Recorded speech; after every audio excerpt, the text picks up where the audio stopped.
Vamos aqui na sequência, vamos falar agora sobre reconvenção. Vamos ver daqui a pouquinho uma questão que trata desta reconvenção. Ela não está prevista na CLT, ó. Você já está vendo ali, ó, a previsão legal CPC. Então percebam, ó, que a reconvenção, ela não está prevista na CLT, ela está prevista no CPC, no Código de Processo Civil, e por aplicação do artigo 769 da CLT, nós aplicamos de forma subsidiária. Então, por que que este artigo do CPC, ele é aplicável de forma subsidiária? Então, por que que nós temos aqui a aplicação subsidiária deste artigo 343? Porque nesta situação, nós temos o preenchimento de dois requisitos que estão no 769. Coloquei duas setinhas ali porque são dois requisitos. Então, eu estou aplicando de forma subsidiária o CPC ao processo do trabalho porque existe, primeiro, lacuna. O primeiro requisito, lacuna, ou omissão, né, do legislador. Existe lacuna, existe omissão do legislador. Nós não temos aqui norma tratando de reconvenção no processo do trabalho. Não tem uma linha na CLT que trate de reconvenção. Então, realmente há lacuna, realmente existe ali a omissão. Só que a lacuna e a omissão não são ali os únicos requisitos a serem analisados. Nós temos que ver também se a norma do CPC é compatível ou não com o processo do trabalho. Então, eu tenho aqui a compatibilidade também. Vamos anotar, ó. Compatibilidade entre a norma do processo civil e aquela do processo do trabalho. Se houver lacuna, se houver compatibilidade, nós temos aqui a possibilidade de aplicação subsidiária do CPC. Quando eu falo de reconvenção como uma peça de defesa, eu penso um pouquinho diferente. Por quê? Estou lá na contestação. Na contestação, eu estou realmente me defendendo. Na contestação, eu estou falando, ó, não devo ser condenado isso, não devo ser condenado a nisso, o autor não tem razão nisso, o autor mente naquilo, não cabe isso, não cabe aquilo outro. Na contestação, eu estou realmente me defendendo. Só que na reconvenção, não. Eu tenho uma postura de contra-ataque, eu estou contra-atacando. Então, você vem pedindo a minha condenação, eu falo o seguinte, quem vai pedir a sua condenação sou eu, porque você fez isso e aquilo. É um contra-ataque. Por isso que é tão comum aqui nós vermos nos manuais, nos livros, nas aulas, os professores falando que dentro do conceito de reconvenção, nós temos um contra-ataque do réu ao autor, no mesmo processo. Então, ó, eu tenho um contra-ataque do réu ao autor no mesmo processo. Quem era réu aqui passa a ser autor da reconvenção. Então, o réu, ele vira um réu reconvinte e o autor da ação passa a ser reconvindo. Então, a gente tem a inversão das situações, ó. Eu tinha uma ação ajuizada por A em face de B. Agora eu tenho uma reconvenção ajuizada por B em face de A. Nós invertemos aqui as situações. Então, nós temos aqui esta inversão de papéis. Eu, que era o réu, passo a ser o autor da reconvenção.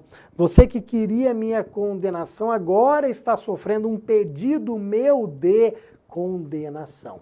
Perfeito? Só que vejam, nós tivemos com o novo CPC, se a gente pode falar novo de CPC, já tem alguns anos, o CPC atual, nós tivemos uma mudança em relação à forma da reconvenção. Nós simplificamos. O atual CPC, ele simplificou muito as formas se comparado com o antigo CPC. O antigo CPC era de 73, então ele era extremamente formal. O atual de 2015, ele é mais informal. Então vejam, antigamente eu tinha que apresentar duas peças, duas petições. Eu apresentava a petição da contestação e apresentava a petição da reconvenção. Eram duas petições separadas, dava mais trabalho para o advogado. Com o atual CPC e aplicando isso subsidiariamente ao processo do trabalho, nós temos que a reconvenção será apresentada na própria contestação. Então vai ser um tópico da minha contestação, vai ser uma parte da minha contestação, como se eu pegasse a peça aqui e dividisse. Ó, aqui eu tenho a contestação, aqui eu vou realmente me defender. Aqui eu vou me defender, aqui eu vou falar que eu não tenho que ser condenado, aqui eu vou falar que você não tem direito naquilo que você pede, beleza. Depois, na segunda parte, vou até ficar na tela aqui, ó, eu tenho a minha reconvenção. Agora eu vou mudar. Antes eu estava me defendendo, não, agora eu vou contra-atacar. Agora você vai ver quem vai pedir a sua condenação, quem vai conseguir a condenação aqui. Beleza? Então, ó, teoricamente, pode ser que o A, ele ganha a ação e ganha a reconvenção também. Ele pode ganhar a ação e perder a reconvenção. Ele pode perder as duas. Todas as situações são aqui bem possíveis, ok? Olha um detalhe importante que poderia ser uma grande pegadinha aqui. Vejam, ó, vou colocar na tela, que eu coloquei para vocês aqui uma peça toda, dividindo ali contestação e reconvenção. Aí falei para vocês que a reconvenção ela é formulada na contestação, beleza? Aí você poderia me perguntar o seguinte, Bruno, então para reconvir a pessoa antes tem que contestar? Seria isso? Para que eu possa apresentar uma reconvenção, eu tenho que ter feito antes naquela peça uma defesa ali de contestação? Não. Vejam que é extremamente normal a pessoa fazer primeiro a contestação, depois a reconvenção. Mas você poderia fazer só isso daqui, ó. Você poderia vir e apresentar só a reconvenção. Não quero me defender, não. Eu vou só reconvir, eu só vou contra-atacar. Claro que pode, olha aqui o que nós vamos anotar, ó. Pode haver apenas a apresentação da reconvenção. Isso daqui é justificado pelo próximo ponto aqui, ó, que vai falar em autonomia. Então percebam o seguinte, pode haver a apresentação apenas da reconvenção? Pode, porque vejam, ó, nós estamos no mesmo processo. Olha comigo aqui, deixa eu mudar de cor aqui. Nós estamos no mesmo processo. Aqui eu tenho um único processo. Só que nele eu tenho ação e reconvenção. Apesar de nós estarmos no mesmo processo, nós temos duas, é como se nós tivéssemos duas ações dentro de um. É um processo com duas ações. Uma que eu vou chamar propriamente de ação e a outra de reconvenção. Então tem um único processo. Nesse único processo, aqui ó, nesse único processo, eu tenho tanto a ação quanto a reconvenção. Mas são dois pedidos autônomos? São. Existe autonomia entre eles? Sim. Então, o que o dispositivo fala aqui, meus amigos? Ó, o A ajuizou a ação em face do B. O B apresentou uma reconvenção em face do A. Se o A desistir da ação, o que acontece com a reconvenção do B? Imagina que houve isso daqui, ó. O A foi e desistiu da ação em face de B. Ó, sumiu, desistiu. A reconvenção, o que acontece com ela? Tem que desistir também? Ela continua? Continua. O fato do A ter desistido da ação em face do B não gera a desistência da reconvenção, não gera a extinção da reconvenção. As duas são absolutamente autônomas. E a mesma coisa para a reconvenção. Ó, aqui está a nossa ação. O que vai acontecer se houver a apresentação da reconvenção e depois a desistência dela ou a extinção dela? O que acontece com a ação? Nada. Continua bela, vistosa aqui.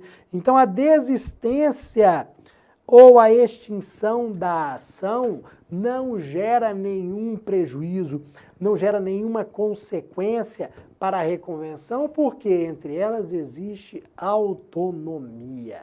Toma muito cuidado com esta informação. Depois eu vou aproveitar uma questão que eu trouxe para vocês aqui sobre reconvenção para tratar de mais um tema que está no artigo 343 do CPC, que trata aqui dos polos ativo e passivo da reconvenção. Vou aproveitar a questão. Ó, vocês estão vendo aqui o seguinte. O A, isso aqui é o mais comum, mas nós vamos ver que a questão trouxe uma situação um pouco mais incomum, mas que está prevista no CPC. Ó, eu tenho a ação que foi ajuizada por A em face de B e o B que reconviu em face de A. Então, na ação e na reconvenção, eu tenho as mesmas partes, A e B. Quem são as partes? A e B. A pergunta que nós vamos ver daqui a pouquinho, ela seria mais ou menos o seguinte, ó, o B, ele pode apresentar uma reconvenção em face de A e em face de C? Pô, mas quem é C nesse processo? Não, o C não está no processo ainda. O C entraria com a reconvenção. Será que é possível ou não? Deixo aqui o mistério para vocês. Daqui a pouquinho nós vamos responder nas questões. Tá bom, galera? Então, ó, vamos começar as nossas questões. Vamos ver aqui como que a FGV recentemente tratou este tema, defesa do reclamado. Então tá ali, ó, a primeira questão, 22º exame de ordem. Então, ó, 22º exame de ordem, vamos aqui para ele. A sociedade, ó, é exatamente a reconvenção, tá? É essa questão sobre reconvenção, se a gente pode incluir alguém que não está no processo, vamos ver como que a FGV trouxe pra gente. Vamos lá. A Sociedade Empresária Sanear, Conservação e Limpeza Limitada, ajuizou a ação de consignação em pagamento em face do ex-empregado Pedro Fraga, afirmando que ele se negava a receber as verbas resilitórias a que faria jus. Então houve a rescisão do contrato de trabalho, Pedro não quer receber as verbas rescisórias. O que eu, empresa, vou fazer? Ah, tudo bem então, se você não quer receber, problema seu, eu vou colocar o dinheiro no meu bolso. Claro que não. Você sabe que se você deve a alguém e essa pessoa não quer receber, ou se surgiu dúvida em relação a quem pagar, você tem que ajuizar uma ação de consignação em pagamento. E com um detalhe aqui, lá no processo civil, existe a consignação extrajudicial que você faz em bancos oficiais. Aqui no processo de trabalho, não se aceita. A consignação em pagamento é sempre judicial. É por isso que essa empresa teve que ajuizar uma ação de consignação em pagamento, porque o João aqui não queria, o Pedro Braga, famoso João, também não queria receber. E a empresa tem que depositar, tem que ajuizar o mais rápido possível e depositar em juízo em virtude daquela multa do artigo 477, parágrafo 8º. Porque você sabe que a empresa tem que pagar as verbas rescisórias em até 10 dias. querendo ou não querendo receber, ela tem que pagar em 10 dias para não haver a incidência da multa de um salário, que é a multa do 477, parágrafo 8º, ok? Isso que a empresa fez aqui. Então vejam, vamos lá. Citado, Pedro Braga apresentou resposta sobre a forma de contestação e reconvenção, postulando diversos direitos alegadamente lesados e incluindo, isso aqui que é o mais importante, é o coração da questão, incluindo no polo passivo a sociedade empresária Réptil Imobiliária. Ó, antigamente era só a Sanear que ajuizou a ação de consignação. Então, o Pedro apresentou reconvenção em face da Sanear, incluindo também a Réptil Imobiliária, por ser uma tomadora dos serviços terceirizados, requerendo a responsabilidade subsidiária. Então, diante da situação retratada e da norma de regência, assinale a alternativa correta. Vamos lá. Olha o que acontece aqui, galera. Norma de regência, artigo 343 do CPC, aplicável de forma subsidiária ao processo do trabalho. Então, diante dessas situações aqui, vamos ver o que fala a letra A. Não é possível, em sede de reconvenção, ajuizar ação contra quem não é parte na lide principal. Vamos lá, nós vamos ver que o artigo 343 do CPC permite. Então, olha o que acontece, como é que ficaria. A Sanear ajuizou a ação em face do Pedro, que vai apresentar uma reconvenção em face da Sanear e em face da Réptil também. Isso é possível. Então, a letra A ela está descartada porque existe essa previsão legal no 343 do CPC. A B está errada porque a pretensão de Pedro somente se viabilizará se a sociedade empresária Réptil Imobiliária concordar em figurar na reconvenção. Claro que não, né, meus amigos? Ela é ré na reconvenção. Eu preciso perguntar para o réu se ele aceita ser réu? Não. Alguém iria aceitar? E aí? Estou querendo ajuizar uma ação contra você, eu quero saber se você concorda, se você aceita. Óbvio que não. Não há necessidade de concordância. Eu ajuizo a ação, você querendo ou não, e você vai ser réu. Ok? Se eu quiser infernizar a sua vida, eu saio ajuizando um monte de ação aqui. Você, pô, mas o Bruno é maluco, eu nunca tive relação contratual com o Bruno. Ó, mas vejam que eu não estou pedindo a sua concordância para ajuizar a ação. Você vai ser réu porque eu, autor, quero que você seja réu. Depois, letra C. Não há óbice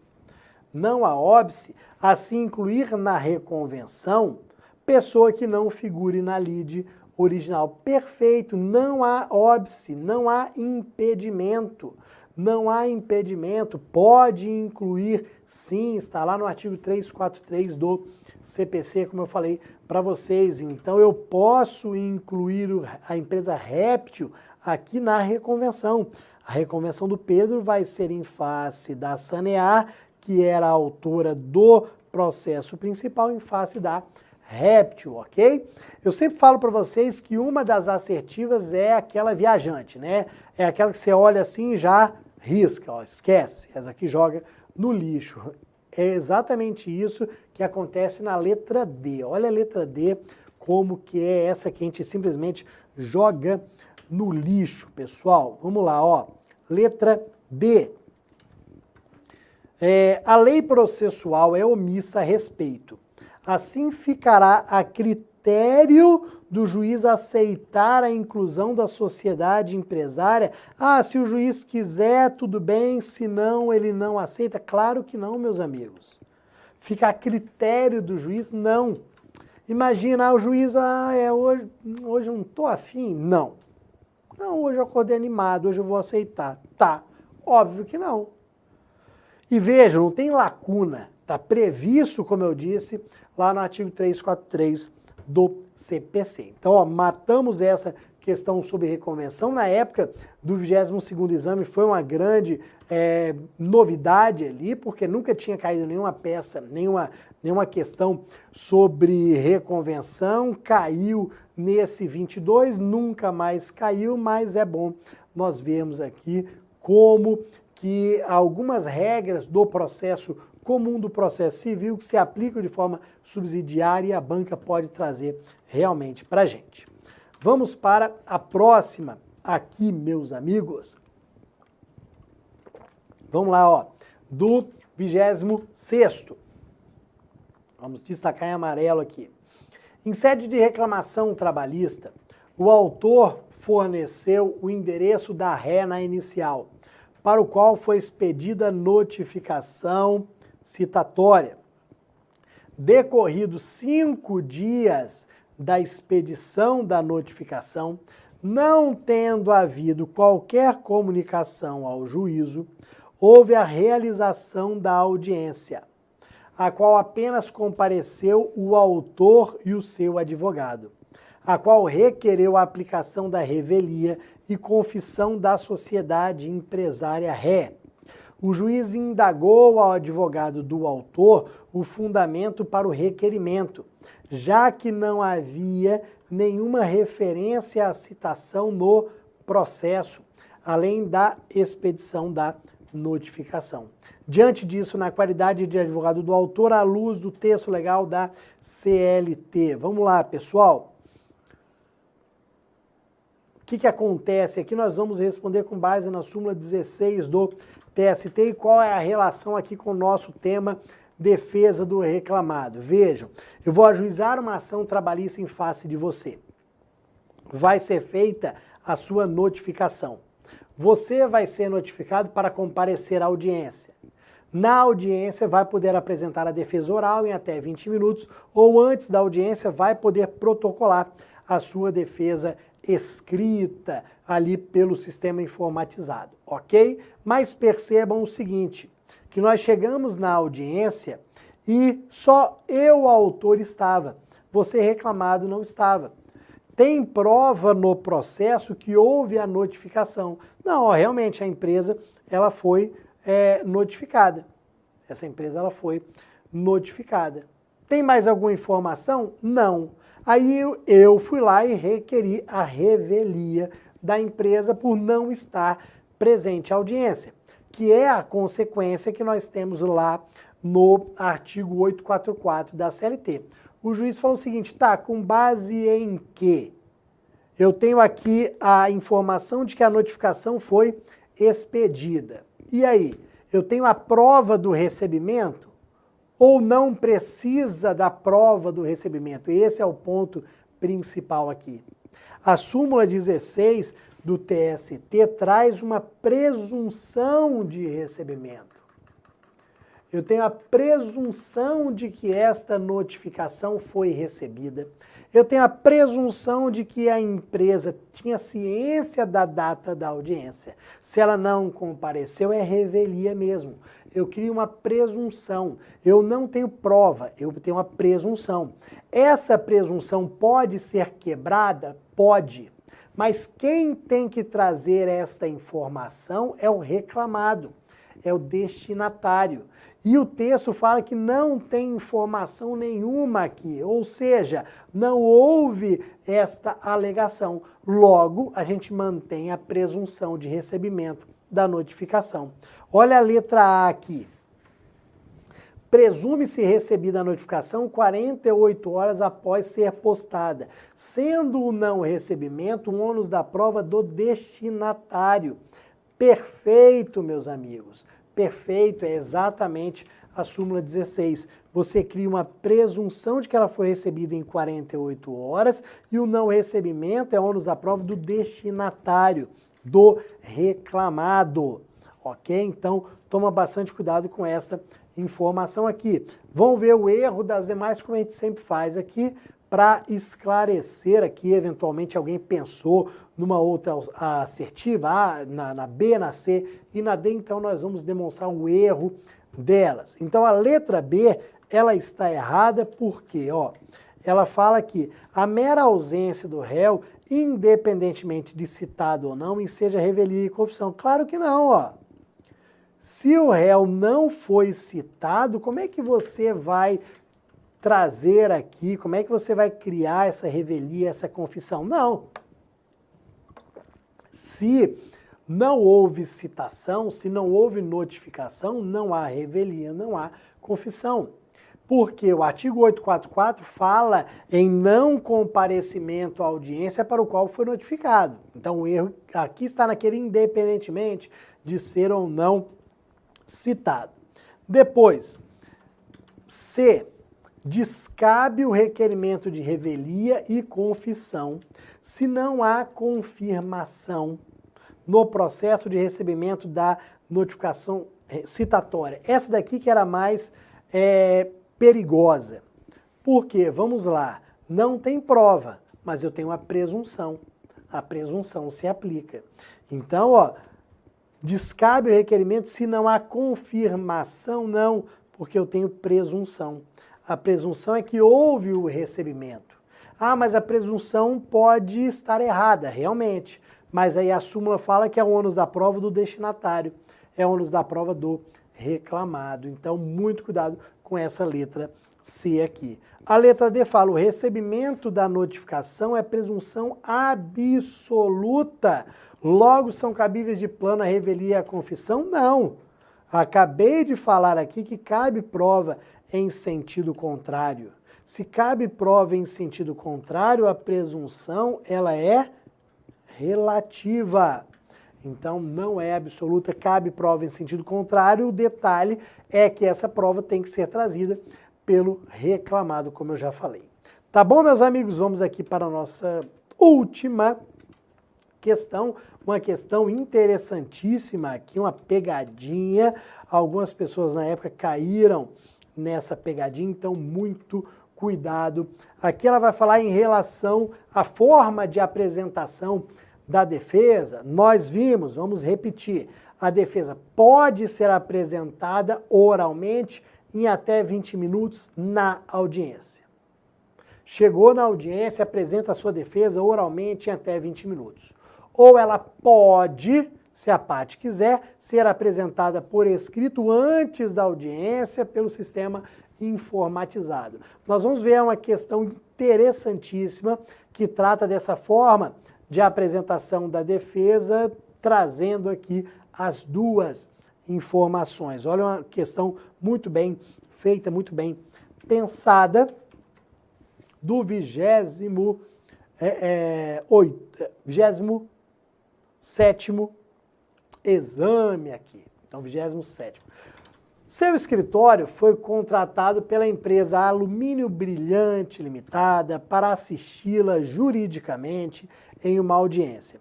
Você foi designado para a audiência. Forneceram-lhe cópia da defesa e dos documentos e afirmaram que tudo já havia sido juntado aos autos do processo eletrônico. Então você falou, beleza, a defesa já foi juntada, os documentos já foram juntados, não preciso me preocupar com defesa. Quando abrirem a audiência, vão ver a defesa lá no sistema, show de bola. Estou ali preocupado só com produção de provas, oitiva das partes, oitiva de testemunhas. Só que, para a sua surpresa, olha o que aconteceu. Na hora da audiência, tendo sido aberta esta, bem como os autos eletrônicos, o juiz constatou que a defesa não estava nos autos, mas apenas os documentos. E caçamba, rapaz! A defesa não estava nos autos, apenas os documentos. Diante disso, o juiz facultou-lhe a opção de apresentar defesa. Nos exatos termos, você deverá. Tá, e agora? Você pode apresentar defesa? Os documentos foram juntados. A defesa escrita não está lá. Você pode apresentar a defesa? Você está com a cópia impressa da defesa aqui nas mãos. Será que você pode apresentar? Então toma, juiz. Ou você tem que apresentar a defesa oral em até 20 minutos. Esse que é o ponto. Olha a resposta aqui, vamos lá, ó, a resposta, de acordo com o artigo 847, vamos até anotar aqui, ó, de acordo com o 847 da CLT, é aduzir defesa oral em 20 minutos. Então, você deve aduzir a defesa oral em 20 minutos. Por quê? Você podia ter apresentado por escrito antes, não apresentou, não está no processo. Então, agora, a única forma que você tem é apresentar a defesa oral em até 20 minutos. Ó, é a mais simplesinha delas e é a correta. É a menorzinha, é a correta. Tem muita gente que fala, não é possível, rapaz, é muito pouca informação, é a mais simples, não, deve ter alguma pegadinha, não deve ser essa não. Vá com certeza, não vá pensando, não, mas tem pouca informação, é a menor assertiva, não pense nisso. Vá lá, arrebente e acerte. Olha a letra A. Entregar a cópia escrita que está em sua posse. Não. Defesa escrita é antes da audiência. Então, você não pode na audiência apresentar. É antes da audiência. Não dá. Ok? A letra C. A letra C fala requerer o adiamento para posterior entrega da defesa. Meu amigo, vai adiar nada. A audiência ela é una. Se você não apresentou a defesa escrita, problema seu. Mas falaram que tinha apresentado, problema seu. Alguém no escritório errou, problema do escritório. Então não vai adiar para absolutamente nada. E requerer a digitalização da sua defesa para juntada ao processo. Não. Ou você já junta digitalizado antes, ou você apresenta a sua defesa oralmente na audiência. Só são essas duas opções.